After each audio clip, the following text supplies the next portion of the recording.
Going on, guys? Going to try to make this video one more time between my air compressor starting and phone calls. It's been a chore here. But I want to do a couple of updates for you guys. Talk about a couple of machine upgrades that I'm in the process of hopefully completing or at least starting. You guys may have already seen my last video about the rotary. I was able to get that installed, dialed in, and working. And even completed my first project, which I will go ahead and just start off showing you that.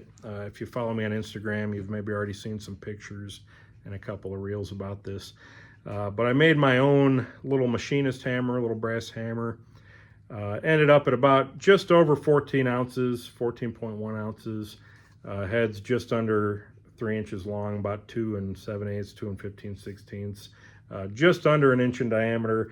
It actually started at 1 16 in diameter, and I was trying to keep it around there, but I messed up the maker's mark a couple times, and that ended up kind of being the hardest part of this, was getting that to look right and to look good. Tried a couple different tool paths. I won't go into the whole ordeal, but by the time I cleaned off the mistakes and turned it down enough, this is where we ended up. But it actually came out really nicely. I don't think I could be much happier.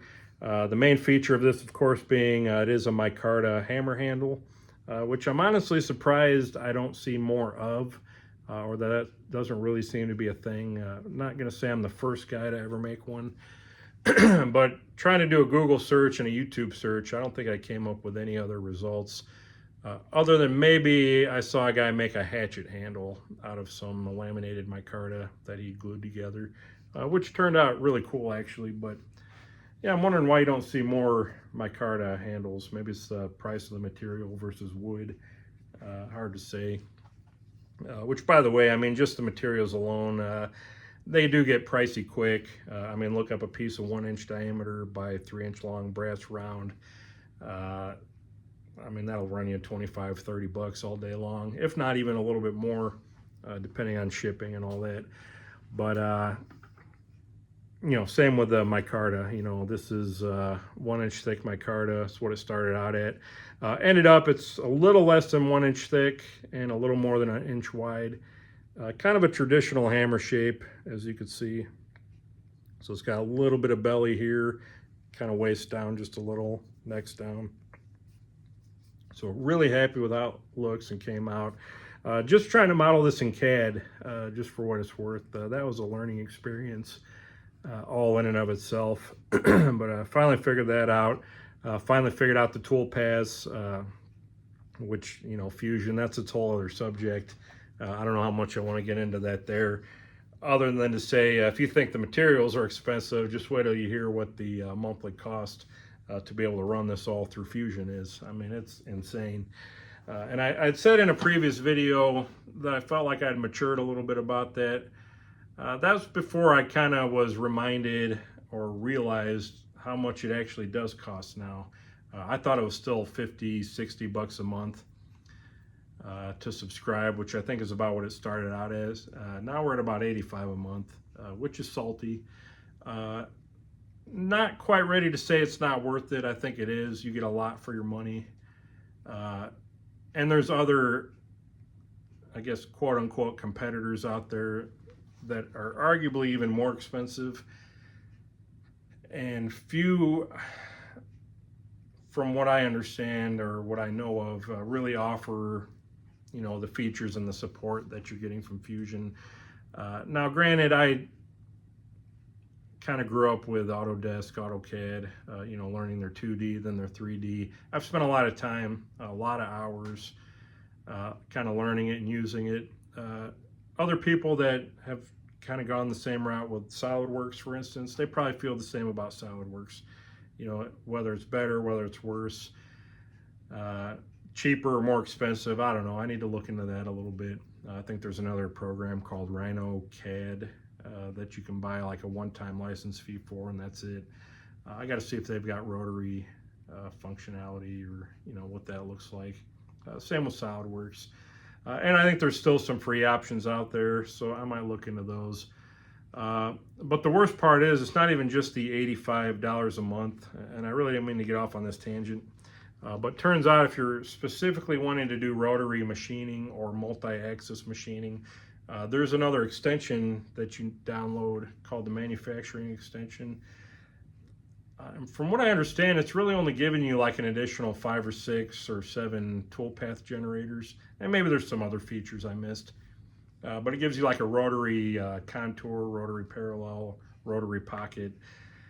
Basically just makes it easier to generate toolpaths along like non-perfectly round or cylindrical shapes, which is perfect for something like this hammer handle.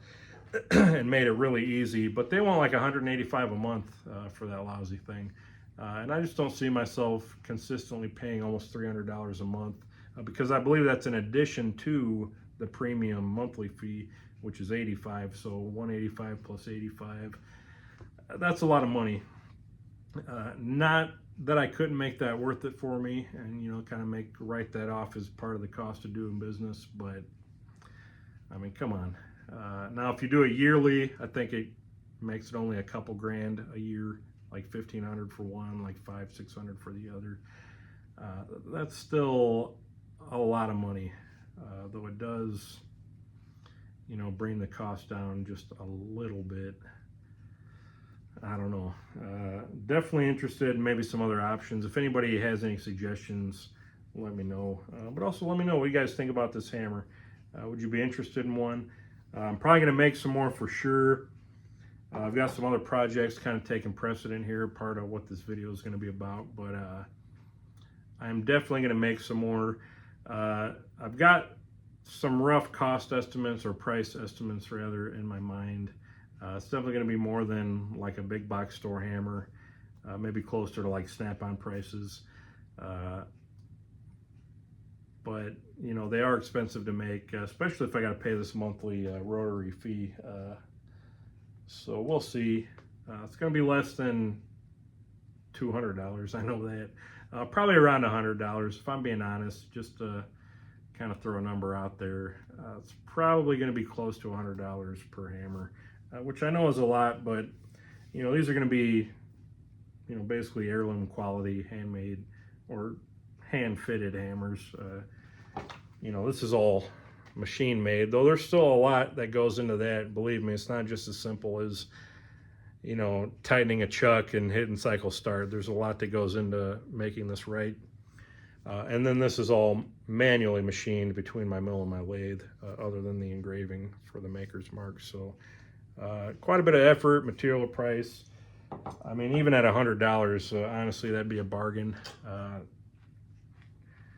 And I still wouldn't be making much off of them, but you guys know how I am. So that's that.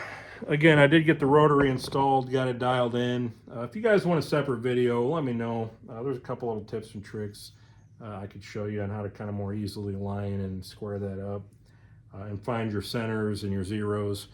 I'll do a separate video on that if somebody requests it. Maybe I'll do it on my own. I don't know, probably not. But other than that, I do have one more quick update, and then we'll cut this off. I am going to be starting on mocking up an automatic tool changer, which is something I've wanted pretty much since I built this machine. Finally laid out the money to get some, or to get one, to get the parts. Quite a bit that goes into this. If I thought the rotary was hard, you know, this is going to be even more of a learning curve. Lots of parts, pieces, moving parts. At the very least, I want to get it mocked up, you know, make sure that I've got functionality opening and closing the drawbar through Mach 3. And then after that, I just want to at least have a push button where I can manually hold and release tools with the pneumatic drawbar, get that functionality set up. And then ultimately I'll move on to writing up macros and, you know, tool holders, probably 10 to 12 that I can position to and, you know, move back and forth from. And that'll be a learning curve and a learning process. A little bit nervous about that because, you know, if you do anything wrong, you stand to possibly damage your machine, your spindle. And that spindle wasn't cheap. Just to give a little bit of background on it, I did get it from AliExpress. It is imported from overseas. And I may do a separate video on that. I know I've mentioned in the past about, you know, these Chinese suppliers and dealers, AliExpress, Alibaba, even eBay and Amazon to an extent. It's all the same stuff from the same place, most of it anyway. So I might do a separate video on that, but the bottom line is this spindle, while still very expensive, it was less than $1,500, but still very pricey. That's just for the spindle. If I were to buy that stateside, you know, from a U.S. supplier, it would easily be anywhere from 2 to even 4 or 5 times the cost. I mean, it's absolutely insane what some of these spindles are going for. I mean, bottom price being over $2,000, $2,500, up to, I think I've even seen like 5, 6, 7,000 for similar size and functional. So, you know, granted, you get more support, you get better manuals and all that. But I did download, just as an FYI, a blog post from Corbin Dunn of Corbin's Workshop. He's got a good YouTube channel showing a lot of this, as well as a blog post. Different equipment, different spindles and whatnot, breakout boards and everything else. But there's enough in here, I think I can adapt it to what I'm doing, and at least get it mocked up and figure out the rest on my own. So definitely grateful for that. And there's going to be some more videos incoming. I'll definitely let you guys know, you know, or kind of make some progress videos as I get it going. They'll probably be shorter than this one even. But anybody that might be following me for some of my CNC router content, just know there's some more coming, and I'll try to help you guys out. Anybody else kind of struggling through this like I am. There's a lot to it. There's a lot to learn, but Google, YouTube, and some forums, they're definitely great, you know, resources to kind of get into this and not blow anything up too bad, hopefully. So that's it for the update, guys. Now, if anybody, just to wrap up, if anybody has any suggestions on a good CAD/CAM package or software, if you've got any experience with SolidWorks or RhinoCam, those are two I'm kind of looking at the most right now, or getting ready to look at the most. Let me know, what are you guys using? Are there better options out there, cheaper options for kind of the hobbyist?